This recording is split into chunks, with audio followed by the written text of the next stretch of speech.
தமிழகத்தில் 3 நாட்களுக்கும் மேலாக நடந்த அமலாக்கத்துறை ரெய்டு, அதாவது டாஸ்மாக் அலுவலகம், மதுபான ஆலைகள், மதுபானம் கொள்முதல் செய்யும் நிலையங்கள், டாஸ்மாக் கடைகள், ப்ளஸ் டாஸ்மாக் அதிகாரிகளுடைய வீடுகள், திமுகவுக்கு ஆளும் கட்சிக்கு நெருக்கமாக இருக்கக்கூடிய நபர்களின் வீடுகள் அப்படின்னு கிட்டத்தட்ட 3 நாட்களுக்கு தொடர்ச்சியாக அமலாக்கத்துறை ரெய்டு பண்ணியிருக்காங்க. 25 இடங்களுக்கு மேலே இந்த ரெய்டு நடந்திருக்கு. இவ்வளோ பெரிய ரெய்டு நடந்தும் தமிழகத்தில் யாருமே சத்தம் போடாமல் அமைதியாக கடந்து போனதை நீங்கள் எல்லாரும் பார்த்துருப்பீங்க. செந்தில் பாலாஜியை கைது பண்ணும்போது தொட்டுப்பார், சீண்டிப்பார், தொட்டன்னா அப்புறம் அவ்வளோதான் அப்படின்னு வீடியோவெல்லாம் வெளியிட்ட முதல்வர் ஸ்டாலின் அவர்கள் இந்த ரெய்டு சம்பந்தமாக ஒரு வார்த்தை கூட பேசவே இல்லை. இதனால தான் நான் அடிக்கடி சொல்லுவேன், திமுக கோழைகளுடைய கட்சி, அவங்களால நேருக்கு நேராக சண்டையே போட முடியாது. அவங்களுக்கு தெரிஞ்சதெல்லாம் பொய் சொல்கிறது, வரலாறை திரிக்கிறது, ஏமாத்துறது, இது மட்டும்தான் அவங்களுக்கு தெரியுமே தவிர நேருக்கு நேராக நின்று சண்டை செய்கிற பழக்கமே அவங்களுக்கு கிடையாது. கமெண்ட்டில் ஒரு நண்பர் சொல்லியிருந்தார், சார் இந்த டாஸ்மாக் ஊழலை பற்றி பேசுங்க, இந்த ரெய்டு நடந்துக்கிட்டு இருக்கு அதை பற்றி பேசுங்க அப்படின்னு சொல்லியிருந்தார். இன்றைக்கி நடந்துக்கிட்டு இருக்கிற இந்த டாஸ்மாக் ஊழல் சம்பந்தமான ரெய்டு பற்றி 2022ஆம் ஆண்டு நவம்பர் 26ஆம் தேதி அன்றைக்கே நான் இதை பற்றி பேசி ஒரு வீடியோ அப்லோட் பண்ணியிருந்தேன். களவு போகும் டாஸ்மாக் வருமானம், டாஸ்மாக் கணக்கு, காந்தி கணக்கு அப்படின்னு சொல்லி ஒரு வீடியோ அப்லோட் பண்ணியிருந்தேன். இந்த திமுக ஆட்சிக்கு வந்ததுலேருந்து டாஸ்மாக்லேருந்து திருடுறதை பார்த்திங்கன்னா ஒரு சேனலைஸ் பண்ணிட்டாங்க. அதையே ஒரு சட்டப்பூர்வமாக பண்ணிட்டாங்க.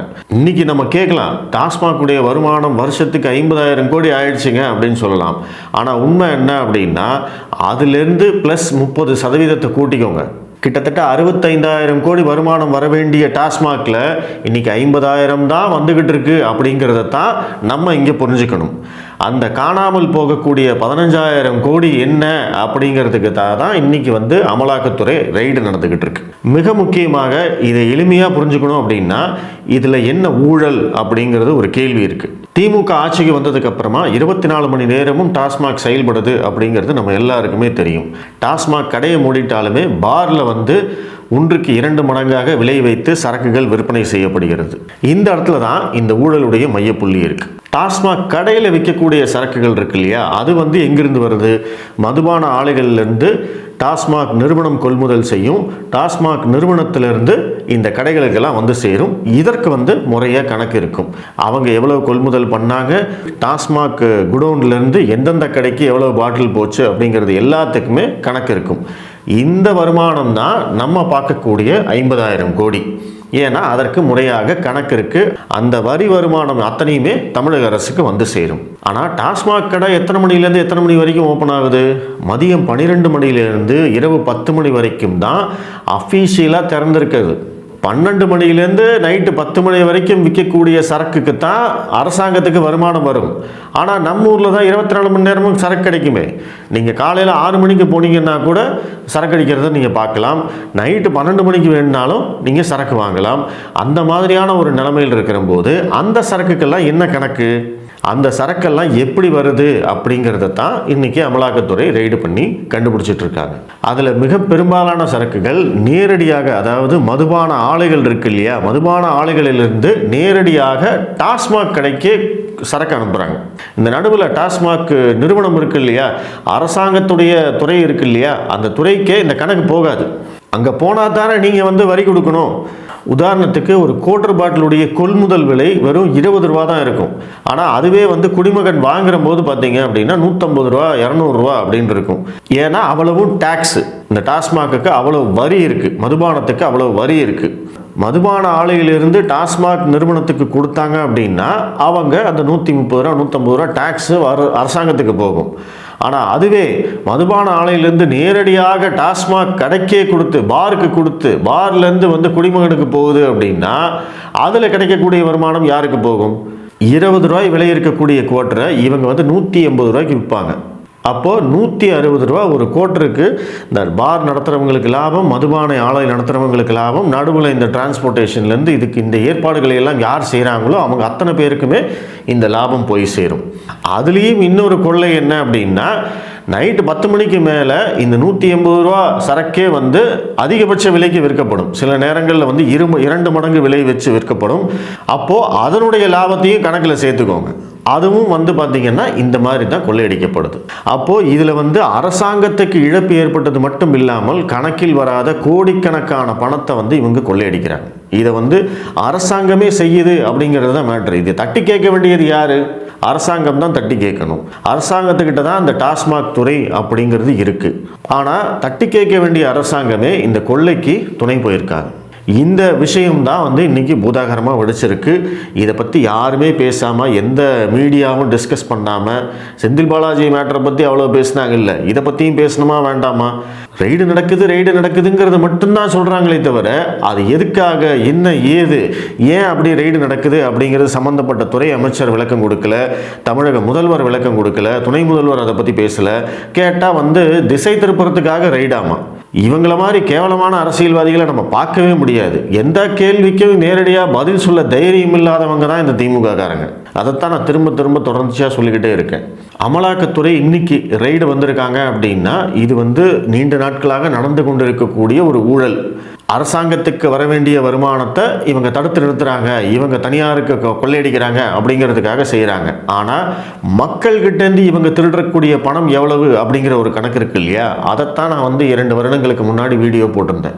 இன்னைக்கு டாஸ்மாகுடைய வருமானம் 30% தனியாரில் கொள்ளையடிக்கப்படுது அப்படின்னு கணக்கு பார்த்தோம். அப்படின்னா கிட்டத்தட்ட வந்து 15,000 கோடி. இதே நான் 2 வருஷத்துக்கு முன்னாடி போட்ட கணக்கில் கிட்டத்தட்ட 10,000 கோடி ரூபாய் வந்தது. அது போக மக்கள் பாக்கெட்லேருந்து கொள்ளையடிக்கிற பணம் என்ன அப்படின்னு கேட்டிங்கன்னா ஒரு கோட்டருக்கு 10 ரூபா, 20 ரூபா, 30 ரூபா அப்படின்னு அதிக விலை வச்சு விற்கிறாங்க. இது வந்து இன்ஸ்டன்ட் கொள்ளை.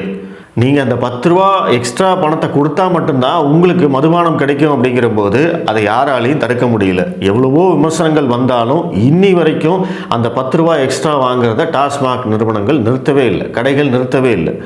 அது வந்து நம்ம பாக்கெட்லேருந்து நம்மளுக்கு தெரிஞ்சு அடிக்கிற கொள்ளை. நம்ம ஒவ்வொருத்தருகிட்டேருந்தும் 10 ரூபா திருடுறதுனால தான் வந்து நம்மளுக்கு இது பெருசாக தெரியல. ஆனால் மாநிலம் முழுவதும் எத்தனை பாட்டில் விற்கப்படுது, எத்தனை 10 ரூபா அப்படின்னு யோசிச்சு பாருங்கள். இதற்கு தான் வந்து நான் அந்த வீடியோலேயே ஒரு உதாரணம் சொல்லியிருப்பேன்.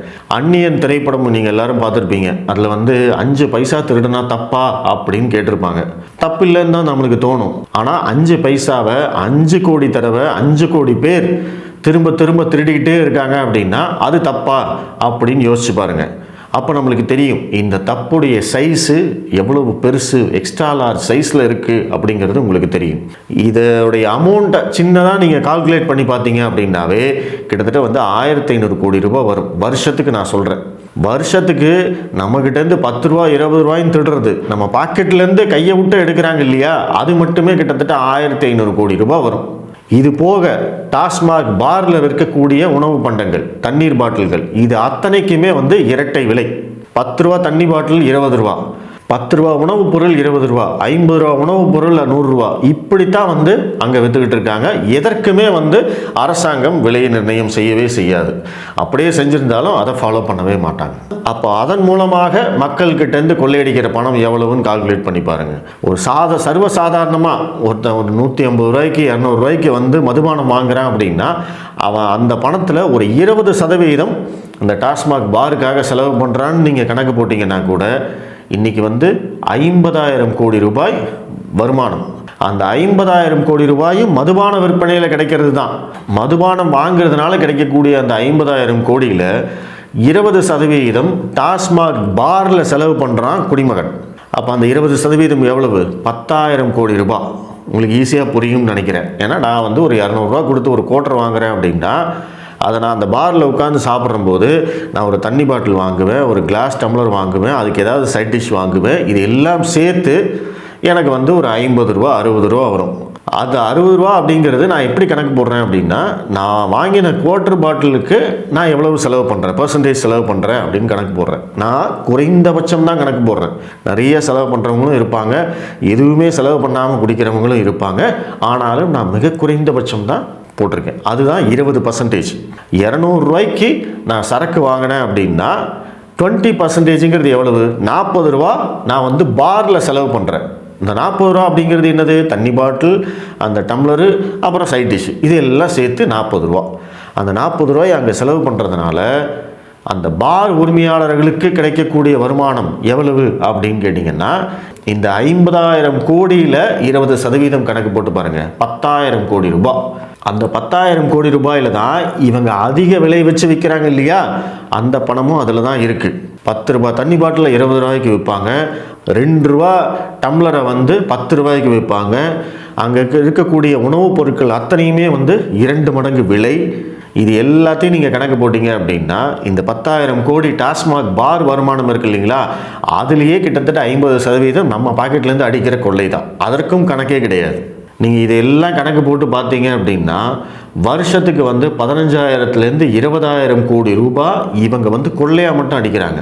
கள்ளச்சந்தையில் விற்பனை, பாட்டிலுக்கு 10 ரூபா 20 ரூபா வாங்குறது, அதற்கு பிறகு டாஸ்மாக் பாரில் கொடுக்கக்கூடிய உணவுப் பொருட்களுடைய அதிக விலை, இது எல்லாத்தையும் கணக்கு போட்டு பார்த்தீங்க அப்படின்னா வருஷத்துக்கு 15,000 கோடியிலேருந்து 20,000 கோடி வரைக்கும் இவங்க கொள்ளையடிக்கிறாங்க. இந்த 20,000 கோடியும் ஒருத்தருக்கே போக போகிறதில்ல.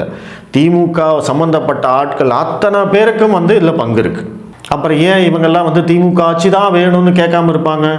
இத்தனை பணத்தை எங்கேருந்து இவங்களுக்கு கிடைக்கும் உடைக்காம? 5 வருஷத்துக்கு நீங்கள் கணக்கு போட்டு பார்த்தீங்க அப்படின்னா 75,000 கோடியிலேருந்து 1,00,000 கோடி ரூபாய்க்கு போய் நிற்கும். யாருடைய வருமானம்? மக்களுடைய பணம், அரசாங்கத்துக்கு வர வேண்டிய பணம் எல்லாத்தையும் சேர்த்து இவங்க கொள்ளையடிக்கிறாங்க. அரசாங்கத்துக்கு வர வேண்டிய பணத்தையும் கொள்ளையடிக்கிறாங்க, மக்கள் கஷ்டப்பட்டு சம்பாதிச்ச காசையும் கொள்ளையடிக்கிறாங்க. இப்படிப்பட்ட ஆட்சி தான் இன்றைக்கி நடந்துக்கிட்டு இருக்கு. சரி, இப்போ அமலாக்கத்துறை ரெய்டு வந்திருக்காங்க. ஸோ அப்போ கண்டிப்பாக நடவடிக்கை எடுப்பாங்களா? பாருங்கள், டெல்லியில் மதுபான ஊழலில் தான் ஆம் ஆத்மி கட்சி கவர்ந்துச்சு, தெலுங்கானாலையும் அதே மாதிரி தான் ஆச்சு. அப்போ தமிழகத்துலேயும் அதே மாதிரி தான் ஆகுமா அப்படின்னு கேட்டால் தெரியாது அப்படின்னு தான் பதில் சொல்லணும். ஏன்னா இதே மாதிரி தான் இந்த மணல் விற்பனைக்கும் அமலாக்கத்துறை ரெய்டு, வருமான வரித்துறை ரெய்டு எல்லாமே நடந்தது. அங்கேயும் இதே மாதிரி தான் அரசாங்கத்துக்கு வேண்டிய வருமானத்தையே இவங்க கொள்ளையடிச்சிட்டு போயிட்டாங்க. எந்த கணக்கும் கிடையாது. ஜிஎஸ்டி வருவாய்க்கும் வேட்டு வச்சாச்சு, அரசாங்கத்துக்கு நேரடியாக கிடைக்கக்கூடிய வருமானத்துக்கும் வேட்டு வச்சாச்சு. அது அமலாக்கத்துறை ரெய்டு பண்ண அவங்க கண்டுபிடிச்ச சில இடங்களில் மட்டும் பார்த்தீங்க அப்படின்னா கிட்டத்தட்ட 4,300 கோடி ரூபாய் வரைக்கும் வரி ஏய்ப்பு நடந்திருக்கு அப்படின்னு அவங்க கண்டுபிடிச்சிருந்தாங்க. ஆனால் அதற்கு பிறகு அதெல்லாம் எந்த விதமான நடவடிக்கையும் இல்லை. இந்த ரெய்டுக்கும் அதே மாதிரி போயிடுமா நம்மளுக்கு தெரியாது. ரெய்டு பண்ணுறாங்க அப்படின்னு நம்ம ஃபயர் விடலாம் அப்படின்னு பார்த்தா ரெய்டுக்கு அப்புறம் அமலாக்கத்துறை சைலண்ட் மோடில் போயிடுது, மத்திய அரசு சைலண்ட் மோடில் போயிடுது. யாருமே அதை பற்றி பேச மாட்டேங்கிறாங்க. வழக்கில் எந்த விதமான முன்னேற்றமும் இல்லை, யாரையும் கைது பண்ணுறதும் இல்லை, எந்த விதமான விசாரணையும் நடக்கிறது இல்லை. அப்படிங்கிற போது நம்ம இதை பற்றி பேசி என்ன பிரயோஜனம்? ஏதாவது உருப்படியாக நடந்தது அப்படின்னா நம்மளும் பேசலாம். பட் இந்த தகவலை உங்ககிட்ட தெரிவிக்கணும் அப்படிங்கிறதுக்காகத்தான் இந்த வீடியோ. மீண்டும் சந்திப்போம். நன்றி.